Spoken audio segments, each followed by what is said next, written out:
hanap si Susan kay Muning. Dalaan ni Susan ang lalagyan ng pagkain ni Muning. May laman na ang lalagyan pero wala si Muning. Wala siya sa kusina, wala rin siya sa silid. Nasaan kaya si Muning? Bumaba ng bahay si Susan.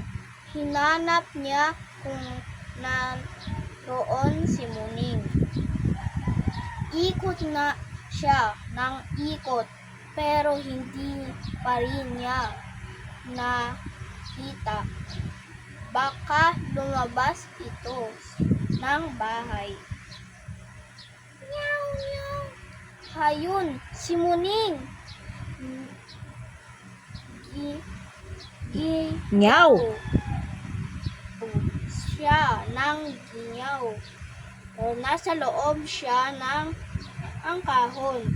May mga kasama si Muning sa loob ng kahon. Nakita ni Susan ang kasama ni Muning. Muning sa kahon. May puting itim at magkahalong puti at itim na kulay ng puting. Tuwang-tuwa si Susan.